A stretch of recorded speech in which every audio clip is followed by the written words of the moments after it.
সম্মানিত সাংবাদিকবৃন্দ এবং প্রিয় দেশবাসী, জাতীয় নাগরিক পার্টি এনসিপির পক্ষ থেকে সালাম গ্রহণ করবেন। বাংলাদেশ জাতীয়তাবাদী দল বিএনপির চেয়ারম্যান জনাব তারেক রহমান, মির্জা ফখরুল ইসলাম আলমগীর সহ বিএনপির নেতৃবৃন্দ নির্বাচন পরবর্তী সময়ে জাতীয় নাগরিক পার্টি এনসিপির আহ্বায়ক জনাব নাহিদ ইসলামের বাসায় আজ এসেছিলেন। সৌজন্য সাক্ষাতে আজ জনাব তারেক রহমান এবং এনসিপির আহ্বায়ক জনাব নাহিদ ইসলাম তারা একত্রে বসেছেন। আমরা জাতীয় নাগরিক পার্টি এনসিপি যদিও নির্বাচনের ফলাফল নিয়ে কয়েকটি আসনে আমাদের প্রশ্ন রয়েছে, তথাপিও জনাব তারেক রহমান যে রাজনৈতিক সৌজন্যবোধের জায়গা থেকে জনাব নাহিদ ইসলামের সঙ্গে আজ সাক্ষাৎ এসেছিলেন, এই রাজনৈতিক সৌজন্যতা এবং তার জয়ী হয়ে আসাকে আমরা অভিনন্দন জানাই। আমরা নিজেদের মধ্যে মতভিন্নতা সত্ত্বেও কিভাবে রাজনৈতিক মতভিন্নতার বাইরে গিয়েও একত্রে দেশের জন্য কাজ করতে পারি সেই বিষয়গুলো নিয়ে আমরা কথা বলেছি।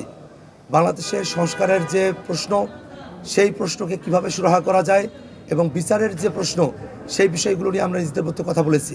আজকে জনাব তারেক রহমান এবং জনাব নাহিদ ইসলাম বাংলাদেশ জাতীয়তাবাদী দল বিএনপি এবং জাতীয় নাগরিক পার্টি এনসিপির মধ্যকার আজকের এই নির্বাচন পরবর্তী সৌজন্যমূলক সাক্ষাৎ বাংলাদেশের রাজনৈতিক সংস্কৃতিতে একটা পরিবর্তনের আভাস আমাদেরকে দেয়। আমরা মনে প্রাণে চাই এই বাংলাদেশ রাষ্ট্রে আমাদের রাজনৈতিক মতভিন্নতা থাকবে, রাজনৈতিক কর্মসূচি আলাদা হবে, রাজনৈতিক বক্তব্য আলাদা হবে, কিন্তু দেশের প্রশ্নে বাংলাদেশের সকল রাজনৈতিক দল আমরা একত্রিত থেকে একসাথে আমরা বাংলাদেশের প্রশ্নে আমরা সিদ্ধান্তগুলো গ্রহণ করতে পারবো। সে ধরনের একটা পরিবেশ বাংলাদেশে অটুট থাকবে, সেটাই আমাদের প্রত্যাশার জায়গা। সম্মানিত সাংবাদিক বন্ধুগণ, এই দেশটাকে এগিয়ে নিয়ে যাওয়ার জন্য কৃষিক্ষেত্র, শিক্ষা, শিল্প, বাণিজ্য এবং অন্যান্য যে বিষয়গুলো রয়েছে, সেই বিষয়গুলোতে আমরা কিভাবে পারস্পরিক সম্পর্কের ভিত্তিতে পলিসি ডায়ালগের মধ্য দিয়ে বাংলাদেশ রাষ্ট্রটিকে সামনের দিকে অগ্রসর করতে পারি, সেই বিষয়গুলো নিয়ে আমাদের কথা হয়েছে। এবং নির্বাচন পরবর্তী যে সহিংসতাগুলো বিভিন্ন জায়গায় ঘটছে, সেই বিষয়গুলো নিয়েও আমরা জনাব তারেক রহমানকে জানিয়েছি এবং তাদের দলের তরফ থেকে সেই বিষয়গুলোতে ব্যবস্থা গ্রহণ করা হবে বলে মির্জা ফখরুল ইসলাম সাহেব তিনি আমাদেরকে আশ্বস্ত করেছেন।